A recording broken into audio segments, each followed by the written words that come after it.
আউযুবিল্লাহি মিনাশ শাইতানির রাজিম। বিসমিল্লাহির রহমানির রহিম। সম্মানিত উপস্থিতি, আসসালামু আলাইকুম ওয়া রাহমাতুল্লাহি ওয়া বারাকাতুহু।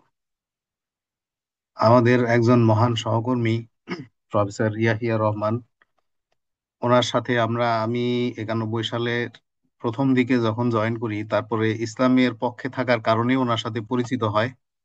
সবাই যেমন সুন্দর সুন্দর কথা বলেছেন, ওনার প্রাঞ্জল আন্তরিক হাসি, তারপরে হ্যান্ডশেক করার যে স্পেশাল স্টাইল, ওনার মোনাজাত বিভিন্ন অনুষ্ঠানে বলা যায় তখনকার দিনে সব অনুষ্ঠানে উনি মোনাজাত করতেন।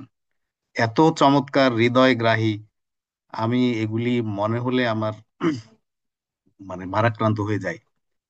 কিছুদিন, বিশেষ করে 2005-06 সালের দিকে আমি চেয়ারম্যানশিপ শেষ হওয়ার পরে ঢাকায় একটা বেসরকারি ইউনিভার্সিটিতে ক্লাস নিতাম। বৃহস্পতিবার রাতে ওনার সাথে একসাথে যেতাম।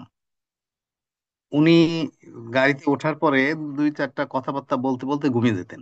আমি বলতাম যে আপনি খুব সুখী মানুষ, গাড়িতে উঠলেন, ঘুমিয়ে গেলেন।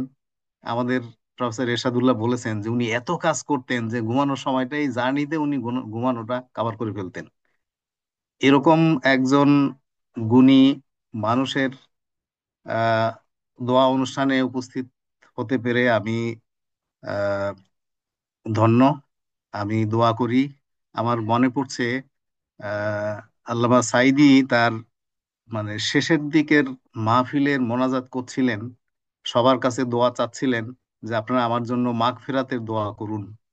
কেয়ামতের দিন আল্লাহ যদি বলেন যে সাইদি, তোকে মাফ করে দিলাম, এর চেয়ে বড় সাফল্য আর কিছু হতে পারে না।